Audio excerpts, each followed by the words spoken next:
back to Immediate Movie Reactions. I'm here after seeing We Live in Time. This is an Andrew Garfield and Florence Pugh film, and it is about their relationship, and it is a heartfelt, tear-jerk sort of movie. And I say that not as necessarily a criticism, but just so you know what you're getting into. I went into this thinking it was going to be sort of an About Time, which is a fantastic movie. There's also Time Traveler's Wife. I thought there was going to be some time travel, some science fiction, something about this movie, but it is not. It is just about two people living their lives when one of them develops cancer. Sorry, spoiler alert, but it doesn't take long for it to get into that in the film. And if you've seen any of the trailers, I have not, then you're going to know what this is going to be about. You know everything pretty much that is going to happen, even though, like I said, I'm kind of the Grinch and my heart is maybe 2 sizes too small. I did develop that lump in the center of my chest 5-10 minutes into this film. And the issue that I ran into, even though this is it's a well-made film, there's nothing wrong with it. It is brilliantly acted. It is quiet when it needs to be quiet. It is frenetic when it needs to be frenetic. It just seems to go a little bit long. So it's kind of like a horror movie, right? Where it develops this pervasive dread and this, the killer is out there, but you never really see anything. It just keeps developing this idea that something bad is going to happen. And that's what this does, is it makes you feel like something bad is going to happen. We know something bad is going to happen.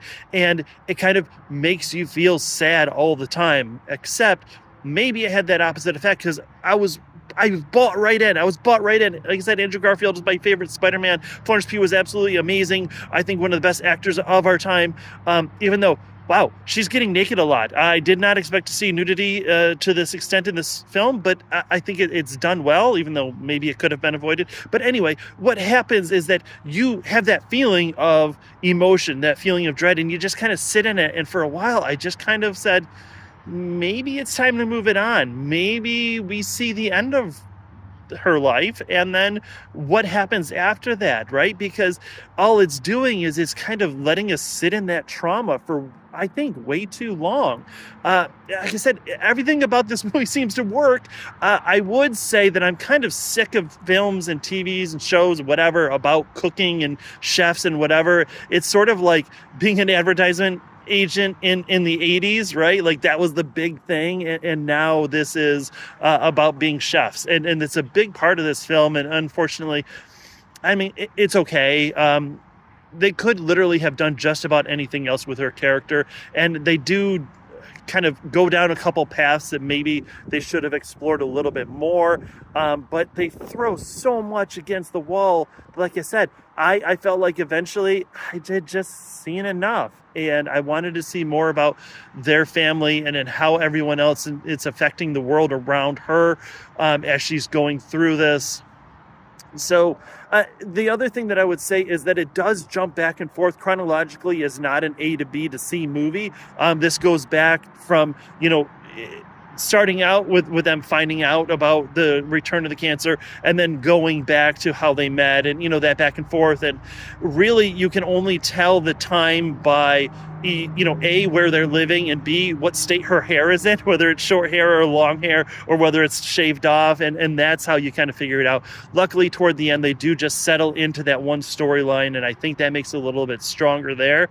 But there was a little too much back and forth, a little bit too much. We get that they've fallen in love. We get that it's storybook and it's romance and all that.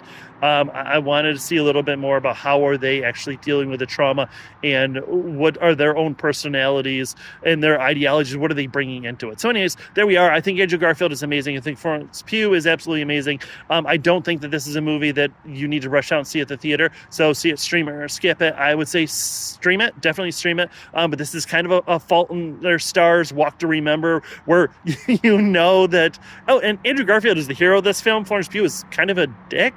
But anyway, this is a film that, really, where it's going. It's just about the journey along the way. So hopefully you enjoy it. If you have seen it, please let me know what you think. And if there is a movie of this vein, this Walk to Remember, or, like I said, Wit. Oh my God, Wit. Emma Thompson. If you need to go see a movie that is about living with cancer, Wit, Emma Thompson. Actually, go stream it, rent it. I don't know where it's available, but go do that. And then maybe see this movie as well, because it's pretty good. Anyways, thank you. I appreciate you all. Please like, share, subscribe. I will see you after the next movie.